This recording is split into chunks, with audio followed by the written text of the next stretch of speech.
హృదయపూర్వకంగా తెలంగాణ రక్షణ సేన కుటుంబానికి స్వాగతం తెలియజేస్తా ఉన్నాను. మరి వాళ్ళ కోరుట్లలో రగన్న చేరడంతో తెలంగాణ రక్షణ సేనకు 1000 ఏనుగుల బలం వచ్చిందని చెప్పి నేను చాలా బలంగా విశ్వసిస్తా ఉన్నాను. మరి అదేవిధంగా జగిత్యాల నియోజకవర్గంలో మరో తమ్ముడు సోదరుడు పవన్ గారు వారి నియోజకవర్గ ఇన్ఛార్జిగా ఉన్నారు. యువ మిత్రులు ఇద్దరు కూడా వారి సారథ్యంలో జగిత్యాల జిల్లాలో రక్షణ సేన పార్టీ ముందుకెళ్తుందని చెప్పి నేను బలంగా నమ్ముతా ఉన్నాను. ఇదివరకు జాగృతిలో అమర్దీప్ గౌడన్న గారు, సోదరి సుజాత గారు, రమేష్ యాదవ్ గారు అనేక మంది ఈ జగిత్యాల కోరుట్ల నియోజకవర్గంలో పనిచేసినటువంటి మిత్రులంతా ఉన్నారు. మరి వాళ్ళ డాక్టర్ రఘు గారితో కలిసి సుఖేందర్ గౌడన్న గారు చేరిండ్రు. వారు చాలా సీనియర్ నాయకులు. మరి భారతీయ జనతా పార్టీలో అనేక సంవత్సరాలు పనిచేసి ప్రజల మధ్యలో ఉన్నటువంటి నాయకులు వారు. వారి సతీమణి మీనా గౌడ్ గారికి కూడా హృదయపూర్వకంగా స్వాగతం తెలియజేస్తా ఉన్నాను. మరి కోరుట్ల రగన్న గారికి ఆత్మలాగా ఉండేటటువంటి తమ్ముడు అజార్ గారు కూడా ఇవాళ పార్టీలో చేరినారు. అజార్ గారికి కూడా హృదయపూర్వకంగా నేను స్వాగతం తెలియజేస్తా ఉన్నాను. అదేవిధంగా మాతో పాటు బీఆర్ఎస్ పార్టీలో అనేక సంవత్సరాలు పనిచేసి నేను ఎట్లా మోసానికి గురైననో అట్లానే మోసపోయినటువంటి మరో తమ్ముడు సంజీవ్ గారు, మా తమ్ముడు నాని గారు అందరూ ఉన్నారు. వీరందరూ కూడా ఇవాళ రక్షణ సేనలో చేరి మరి తెలంగాణ సమాజం కోసం పనిచేయాలని ముందుకొచ్చినందుకు హృదయపూర్వకంగా మీ అందరికీ స్వాగతం సుస్వాగతం తెలియజేస్తా ఉన్నాను. అదేవిధంగా ఇప్పుడు వేదిక మీద ఉన్నటువంటి గౌరవనీయులు మాజీ మంత్రివర్యులు బోడ జనార్దన్ గారికి, అనేక మంది తెలంగాణ రక్షణ సేన రాష్ట్ర స్థాయి నాయకులు తమ్ముడు శివారెడ్డి గారు, ఆర్మూర్ నియోజకవర్గ ఇన్ఛార్జి నవీన్ రెడ్డి గారు, ఇట్లా అనేక మంది కూడా ఉన్నారు. వారందరికీ కూడా స్వాగతం. అందరికన్నా ఎక్కువ కోరుట్లలో మనం మెట్పల్లి నుండి మొదలు పెడితే కోరుట్ల దాకా బండ్ల మీద స్వాగతం తెలియజేస్తూ ర్యాలీగా నాతో కదిలొచ్చిన నిప్పురవ్వల్ లాంటి మా యువ మిత్రులందరికీ కూడా హృదయపూర్వకంగా జై తెలంగాణ. మరి చాలా సేపటి నుంచి 1 గంట నుండి ఎంతో ఓపికగా రక్షణ సేన నుండి రావాలే, అక్క మాట్లాడుతుంది, మా కోసం ఏం చెప్తుందో అని ఎదురు చూస్తున్న మా ఆడబిడ్డలందరికీ కూడా మళ్ళొకసారి మీ ఓపికకు దండాలు తెలియజేస్తా ఉన్నాం. ఇవాళ రాష్ట్రంలో మనం ఒకసారి ఆలోచించుకోవాలి. రాష్ట్రంలో పార్టీలు ఉన్నాయి. బీఆర్ఎస్ పార్టీ ఉంది, బీజేపీ పార్టీ ఉంది, కాంగ్రెస్ పార్టీ ఉంది. మరి పార్టీలన్నీ ఉండగా ఇంకొక కొత్త పార్టీ ఏమవసరం ఒక్కసారి మనం ఆలోచన చేసుకోవాలి.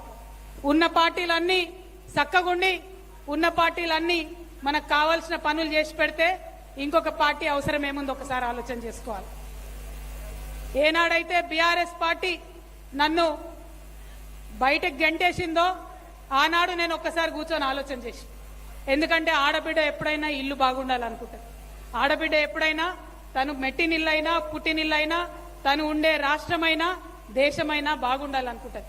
కానీ అదే ఆడబిడ్డ అదే ఇంట్లో అవినీతి జరిగినా ఇంకొకరికి అన్యాయం జరిగినా చూసుకుంటా ఊరుకోదు.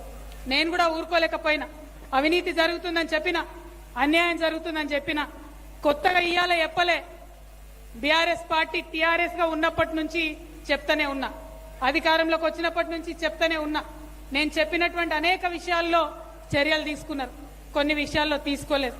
కానీ అవినీతిని ప్రశ్నించేసరికి, బీసీ బిడ్డల గురించి మాట్లాడేసరికి, ప్రజా ఉద్యమాలు చేపట్టేసరికి ఓర్వలేనటువంటి కొన్ని గుంట నక్కలన్నీ కలిసి నన్ను బీఆర్ఎస్ పార్టీలోకి వెళ్ళి బయటకు పంపించాయి.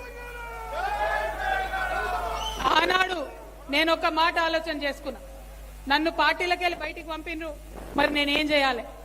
ఒక కష్టం వచ్చింది ఒక ఆడబిడ్డకు, ఏం చేయాలి?